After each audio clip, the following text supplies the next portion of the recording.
Hello, Allied Health undergraduates, and welcome to the second online lecture. You've made your way here. I didn't, alienate everybody. There wasn't massive dropout from the course, which is good news for me. There's also been, by this time, the first face-to-face lecture to complement this. I don't yet have access to look at that to see what they, to what degree they refer back to this. It shouldn't be too much just yet, but I'll eventually have that figured out. But anyway, welcome back. Second week, we're getting into some real content this week. We're going to be talking about learning. So learning is going to be the basis of this. Now, this is the lecture structure that you would have seen already along the way. That I'm going to be talking about what is learning, the different concepts inside of learning, breaking down the taxonomy of all the different theories you're going to need to know along the way. Not the applied stuff that's going to be in the face-to-face lectures, but the core concepts themselves. Now, the first thing that you're probably going to notice about this, just based on the titles, is the word conditioning. Now, the word conditioning is going to come up a lot, and the reason for that is the approach to learning that we're taking, which is in many ways the dominant approach to learning in psychology, not only historically, but to today. It's a great success story in that sense, is the behaviorist theory of learning. Where, like I mentioned, the different perspectives that still have relevance to psychology today in the previous lecture, and this one is going to be dominated. I mean, we'll talk about a bit of cognition stuff along the way, towards the end especially, but this is going to be dominated by behaviorism because this is the big benefit of behaviorism. Of all the things that the behaviorists did, all the theories that they generated, their perspective on learning is the most invaluable thing that we got out of it. So, first thing we're looking at here, what is learning? A funny thing to say in an academic context, to say in an educational context, I'm explaining to people who are learning from me what learning is, but obviously what I mean is, what is learning in the language that we're talking about here? What is the basic principle?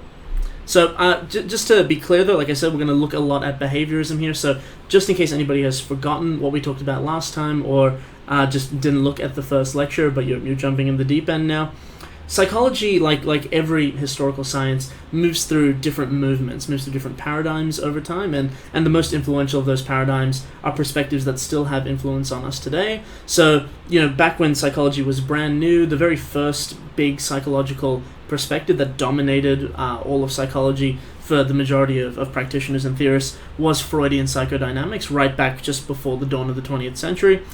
And if we want to understand behaviorism, what we're talking about today, behaviorism is a reaction to psychodynamics. Psychodynamics relied very much on theories of the unconscious that were tailored towards therapeutic approaches, but did not have very good scientific pedigree. They weren't designed to be well tested. They weren't designed to be totally amenable to empirical analysis, and as such, there was a lot of philosophical, non-disprovable content inside of there that kind of dragged down the body scientifica of psychology along the way. So behaviorism, the central priority of behaviorism was always to try to be as physically observable as possible. So behaviorism concerned itself only with observable behaviors, the interactions between behaviors and the environment, without ever trying to infer mental content, without ever trying to infer what was going on non-disprovably inside of somebody or something's head.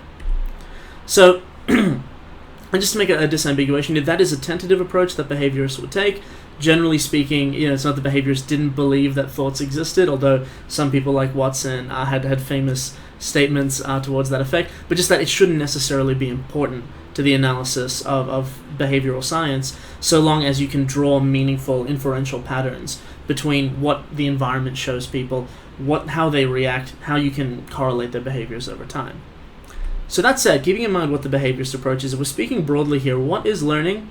Well, most creatures are not capable of learning. And when I say most creatures, I mean that in a numerical sense, not in terms of biomass across the earth or the creatures we're most concerned with. But, there's no such thing as learning, really, if you're a bacterium. There's no such thing as learning if you're most kinds of fungus, things like this. And these are the cells that predominate the world. When we're talking about learning, we're not talking about the main way that a creature adapts to its environment. Evolution by natural selection, the trial and error process by which the past influences the present by reshaping the gene pool, generation by generation. And keep in mind that is the majority of adaptation to the past that most creatures have. That built-in set of abilities and reflexes, and again, the behavioral repertoire is the language I like to use for this, for what a creature is capable of doing as canned responses to reality. That makes up the bedrock for all kinds of creatures as to how they're capable of being adaptive in the present, But there's problems with that. If you're relying purely on evolution by natural selection to hone out those behavioral strategies which don't work, it's a slow process. It goes on the time scale of generations, which if you're long-lived creatures like human beings, which often exceed 20 years of life before they reproduce, that's an incredibly slow time scale to be adapting to the environment in. But it's also very imprecise. A lot of meaningful details that creatures encounter along the course of their life just go missing along the way because it's purely done by the economy of differential survival and reproduction. So what we're talking about when we're talking about things like learning is we're talking about a competitive edge that only a subset of living things have, a way that their control systems, in our case our nervous systems, are calibrated to be able to use lived experience, intragenerational experience as we describe it, to change how you're going to respond to phenomena in the future, to recalibrate yourself based on what you've encountered in your own lifetime. So, when we talk about learning, when we talk about memory, these are, related phenomena in that sense and various forms of development. We're talking about freeing the control of behavior from the legacy of the distant past and saying, how can we make adaptive behavioral choices now? How can we be most up-to-date as possible in what we're doing? That's the underlying rationale of learning and memory and, ontogenic unfolding as abilities. It's the reason that all of this evolutionary R&D has endowed us with these abilities. Because compared to a creature that can't do it, the ability to learn and develop new behaviors in your behavioral repertoire based on experience within your life is a superpower, effectively. It gives you tremendous options you otherwise would not have. So I've mentioned memory and learning kind of interchangeably here, and we do have a separate unit, a separate subunit that we're going to be talking about later in the semester. I'll give you some lectures on the psychological theories underlying memory, and especially human memory, as is relevant to the allied health sphere. But I really do need to make this clear that on the level of mechanism, on the level of what is really going on inside an organism, memory and learning are the exact same phenomenon. We talk about them as two different subjects in modern psychology, largely because they're so complicated that the metaphors that we would use and the theories that we use to break them down into digestible parts for us vary quite a bit depending on exactly what you're focusing on. But all of them are the same thing. Memory and learning is just the configurations of the neural networks of your nervous system changing their firing sensitivities, changing their connection patterns, gaining and losing various kinds of synaptic connections over time in order to just make sure that your nervous system will react differently in the future to how it has reacted in the past based on the things that you have experienced. So I know I'm being very philosophical and aloof here. I promise this is going to be the last of it for this particular lecture. But this is the essence of what is learning, what we're talking about here. Especially from the behaviorist perspective, which tries not to introspect too much on the thought content or the subjective experience of learning or memory.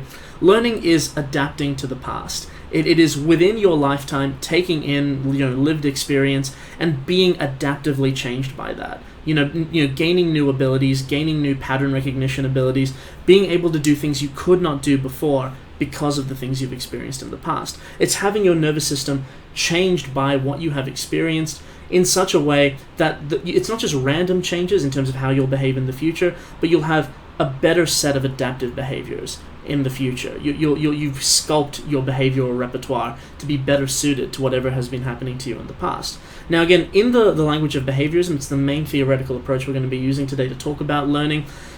We're not going to be regarding psychological intermediaries, what thoughts and feelings are involved in this, right up until we get towards the end there. In the behaviorist legacy, they were just concerned with the environment and the organism and the things it overtly does.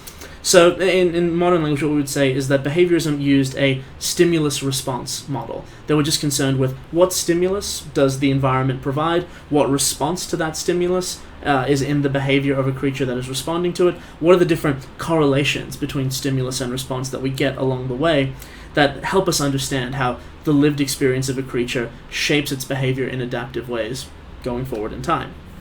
So next up is classical conditioning, the first major point of this. I'll see you in the next video.